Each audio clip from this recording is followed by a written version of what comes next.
President Trump का जो दौरा है चीन का, सारी दुनिया की नज़रें उस पर हैं।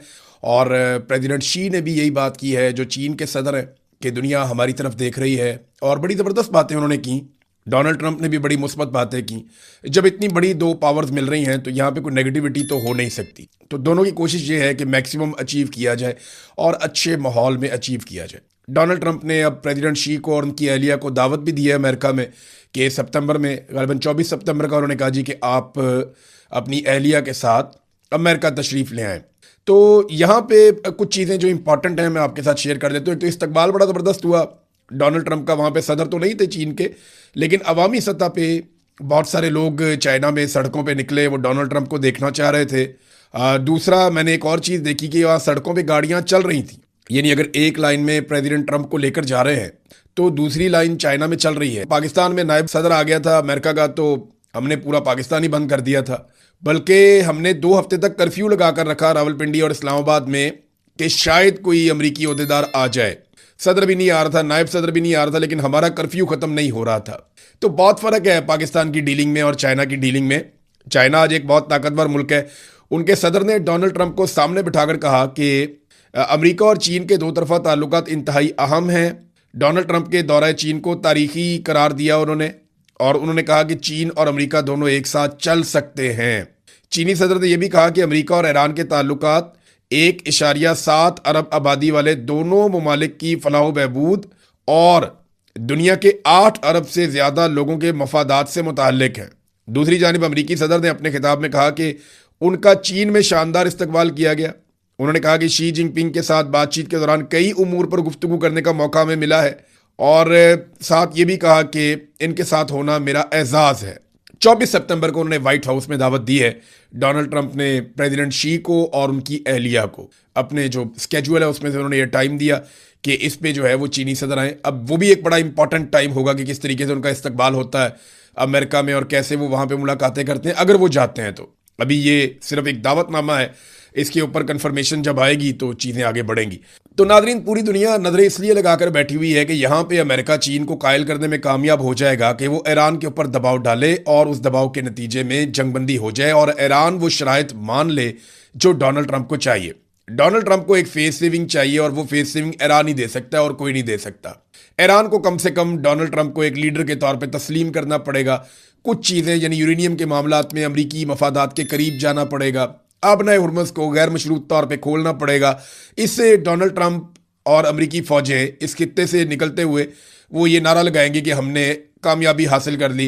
हालांकि दूसरी तरफ जो मुखालिफिन है वो ये भी कहेंगे कि ना रजीम तब्दील हुआ ईरान के अंदर, ना उनकी एटमी सलाहियत कम हुई ईरान के अंदर, ना उनके जो है वो मिसाइल सलाहियत जो है वो इफेक्ट हुई ईरान के अंदर। तो दूसरी तरफ ये बातें भी लोग करेंगे।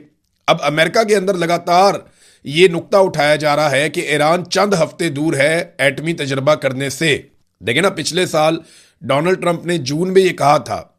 अब मुहासबा तो इस बात पे भी होगा अमेरिका में कि आपने पिछले साल जून में कहा था कि हमने ऑपरेशन कर दिया है और अब ईरान कभी भी एटमी कुव्वत नहीं बन पाएगा, और इस साल अब आप दोबारा कह रहे हैं कि चंद हफ्ते दूर था, आपने फिर लड़ाई लड़ ली।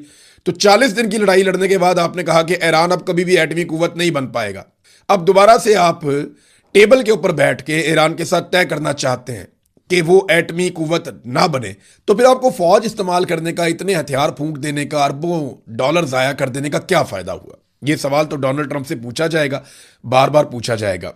नाजरीन, अब एक और खबर है मेरे पास।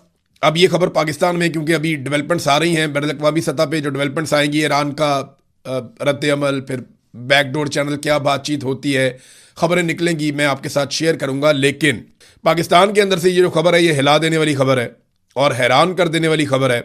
सारे रिकॉर्ड टूट गए। पाकिस्तान पर कर्जे 97,307 अरब रुपए तक पहुंच गए हैं। 97,307 अरब रुपए, यह लगभग 1 लाख अरब होने वाला है जो पाकिस्तानियों ने अब देना है दुनिया का। ये कर्जे उतारते उतारते हमारी कमर दूरी हो जाएगी। और ये कर्जे लिए किसने हैं, ये डाटा अब मैं आपके सामने रखता हूं। ये कर्जे लिए फील्ड मार्शल आसिम मुनीर ने और शहबाज शरीफ ने, और ये कर्जे लेने की वजह यह है कि इनसे मुल्क नहीं चल रहा। ये दोनों मुल्क में सियासी इस्तेहकाम लाने में मुकम्मल तौर पे नाकाम हो चुके हैं। फील्ड मार्शल आसिम मुनीर और शहबाज शरीफ साहब, इन दोनों के तमाम फार्मूले फेल हो चुके हैं। मईशत के हवाले से, मुल्क में इस्तेहकाम लाने के हवाले से, सियाहत लाने के हवाले से और पाकिस्तान के अंदर लोगों को रिलीफ देने के हवाले से हर चीज में ये मुकम्मल तौर पे नाकाम हो चुके हैं। तो अब इन्हें भारी कर्जे लेने पड़ते हैं और अवाम के ऊपर टैक्सों का बदतरीन बोझ डालना पड़ता है। तो ये जनाब सारे रिकॉर्ड टूट गए हैं। पाकिस्तान पर जो कर्जे हैं वो 97,307 अरब रुपए तक पहुंच गए हैं। इमरान खान साहब के दौर में ये कर्जे 43,000 अरब रुपए थे। 43,000 अरब रुपए ये इमरान खान साहब के दौर में थे। अगर आप उन्हें डबल भी करें तो 86 बन जाते। लेकिन इस वक्त ये कितने हो गए हैं? इस वक्त ये 97,307 अरब रुपए बन गए हैं। यानी दुगने से ज्यादा कर्जा ले लिया इमरान खान साहब के दौरे हुकूमत तक। यानी आप ये समझ लें 2022 में जब इमरान खान के खिलाफ तहरीक अदम एतमाद लाई गई, उस वक्त तक, जब से पाकिस्तान बना 14 अगस्त 1947 से लेकर इमरान खान साहब के दौरे हुकूमत में तहरीक अदम एतमाद लाने के वक्त तक पाकिस्तान का कर्जा जितना था ना, उससे ज्यादा कर्जा पाकिस्तान की मौजूदा सरकार ने गुज़िश्ता 4 सालों में ले लिया। ये किया इन्होंने पाकिस्तान के साथ। यानी इससे ज्यादा बुरा पाकिस्तान के साथ नहीं हो सकता कि जितना कर्जा पाकिस्तान ने 75 सालों में लिया, उतना कर्जा इन्होंने 4 साल में ले लिया। अब जरा आप ये सोचें कि पाकिस्तान ने उन 75 सालों में ज्यादा तरक्की की है या इन 4 सालों में ज्यादा तरक्की की है? कोई एक मंसूबा ये बता दें कि जो इनका कामयाब हुआ हो इन 4 सालों में। एक भी मंसूबा इन 4 सालों में कामयाब नहीं हुआ। तो इतना बड़ा कर्जा लेकर इन्होंने गायब कहां पे किया? यानी 43,000 अरब का कर्जा लिया गया 75 सालों में और उससे ज्यादा कर्जा लेकर उसको 97,307 अरब तक पहुंचा दिया गया सिर्फ 4 सालों में। तो वो 75 सालों में जो पाकिस्तान ने तरक्की की है वो बड़ी है या ये 4 साल में पाकिस्तान ने तरक्की की है? कोई एक मंसूबा इन्होंने नहीं बनाया। इन्होंने तो अपने जहाज लिए, अयाशियां की, ट्रैवलिंग की और पाकिस्तान के अंदर पाकिस्तानियों पे जुल्म और सितम के पहाड़ तोड़े हैं। ये अपनी एक्सटेंशन ले लिया, इस्तिस्ना ले लिया। पाकिस्तान में तो इन लोगों ने ये काम किया ना। पाकिस्तानियों को क्या मिला? पाकिस्तानियों को क्या बिजली मुफ्त मिल गई? नहीं, उसकी कीमत 4 गुना बढ़ गई। पाकिस्तानियों को क्या गैस मुफ्त मिल गई? नहीं, उसकी कीमत 10 गुना बढ़ गई। पाकिस्तानियों को खाने पीने की चीजें मुफ्त मिल गई? नहीं, उनकी कीमतें दुगनी हो गई। तो पाकिस्तानियों को मिला क्या? क्या पाकिस्तानियों को पैसे बांटे गए? नहीं। क्या पाकिस्तानियों के लिए सड़कें, डैम्स, इंफ्रास्ट्रक्चर बहुत कुछ बनाया गया? नहीं, कुछ भी नहीं। खेलों के नए मैदान बनाए गए? नहीं। बहुत सारी यूनिवर्सिटीज, अस्पताल बनाए गए? नहीं, ऐसा कुछ भी नहीं हुआ।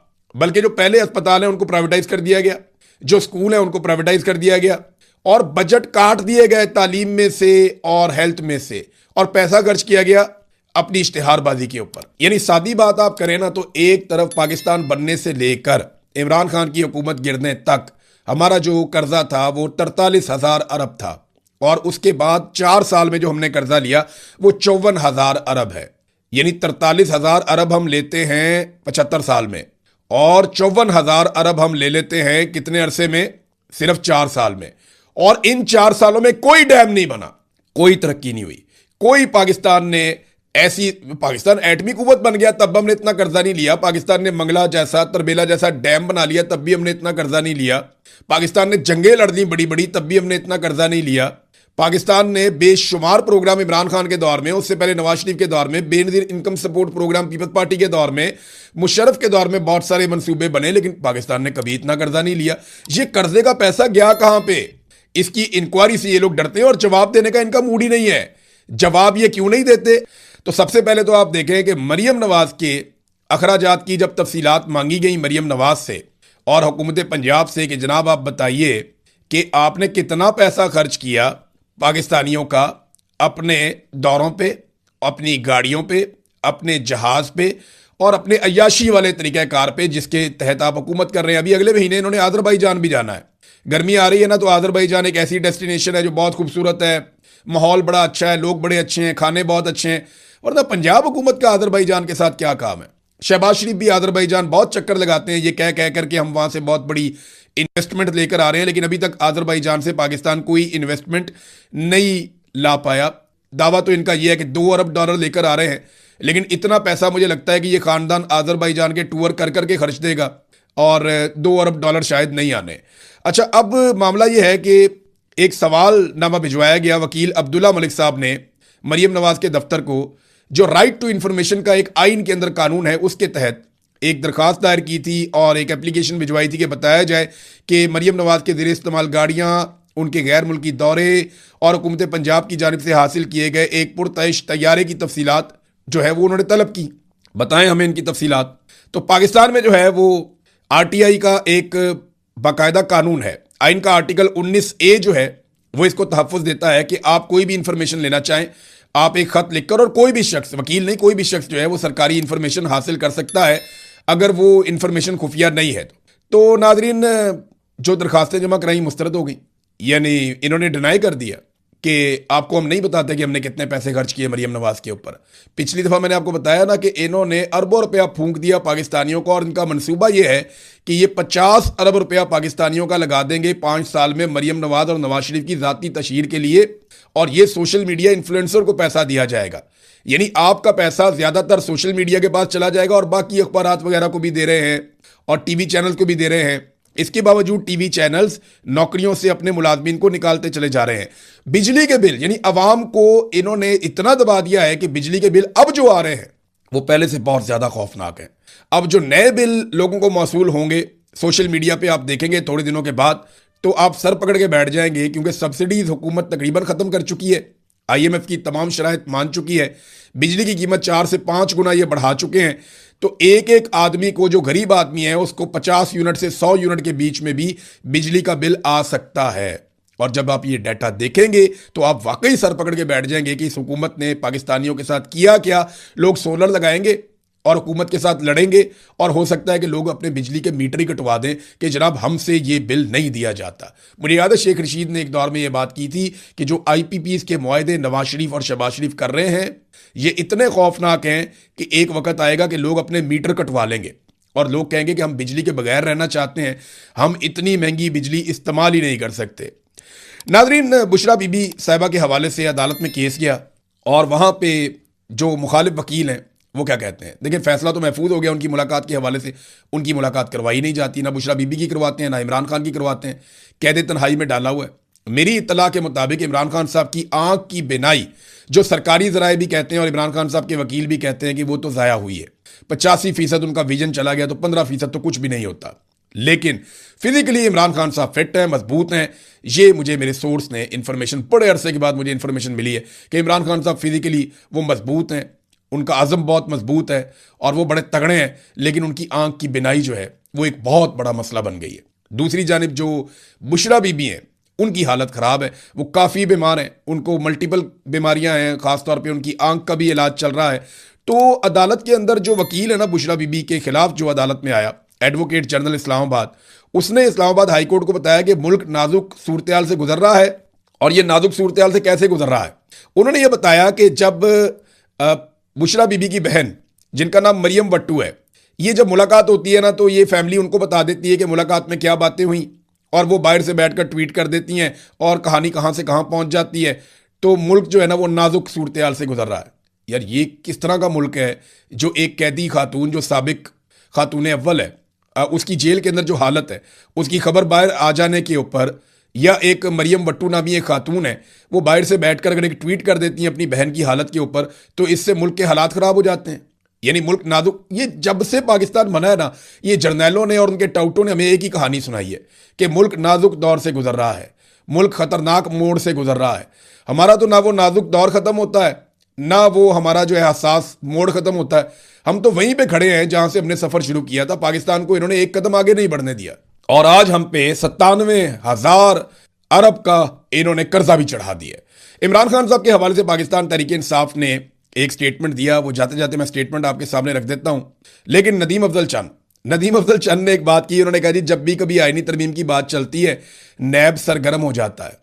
तो चंद साहब ने वो बात कर दी जो पाकिस्तान तहरीक इंसाफ भी नहीं कर सकी। पीपल्स पार्टी को ना ब्रूट मेजॉरिटी का मतलब अब पता चलेगा। बिलावल ने एक मीटिंग ली है, वहां पे बड़ा कॉन्फिडेंस शो करने की कोशिश की है, लेकिन बात बनेगी नहीं। अब बजट भी पास करवाना पड़ेगा पीपल्स पार्टी को, और 28वीं आईनी तरमीम भी पीपल्स पार्टी को पास करवानी पड़ेगी। इनका नसीब ही है कि ये जूते पॉलिश करेंगे। अगर बिलावल ने कभी फ्यूचर में वजीर आजम बनना है तो और अच्छे जूते पॉलिश करना उनको सीखना पड़ेगा, उसके अलावा उनके पास रास्ता कोई नहीं है। पाकिस्तान तहरीक इंसाफ ने स्टेटमेंट दिया कि इमरान खान ने अपनी हालिया मुलाकात में नहायत तशवीशनाक इंकशाफात किए थे। जब ये सलमान सफदर गए थे। उनकी आंख की बिनाई में कोई बेहतरी नहीं आ रही, तकरीबन 85% बिनाई मुतासिर हो चुकी है। कई बार अस्पताल मुंतकिल किए जाने के बावजूद इलाज में कोई पेशरफ सामने नहीं आई। इमरान खान ने अपनी बीवी के हवाले से शदीद तशवीश का इजहार भी किया था।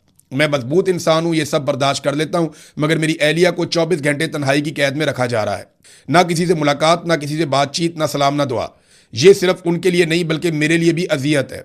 उन्होंने सवाल किया, क्या एहतसाब अदालत के जज नासिर जमशेद राणा ने अपने फैसले में तन्हाई की कैद जैसी कोई सजा दी थी हमें? अगर नहीं तो फिर जेल हुकाम किस कानून के तहत ऐसी इजाफी पाबंदियां हमारे ऊपर लगा रहे हैं जो अदालती फैसले का हिस्सा ही नहीं है?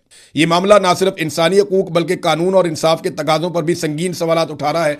ये बात बैरिस्टर सलमान सफदर ने अदालत के बाहर खड़े होकर की है। नाज़रीन, बाकी तफसीलात आपको नेक्स्ट वीलॉग में मैं बताता हूं। अब तक के लिए इतना ही। अपना ख्याल रखिएगा, अपने इस चैनल का भी। अल्लाह हाफिज़।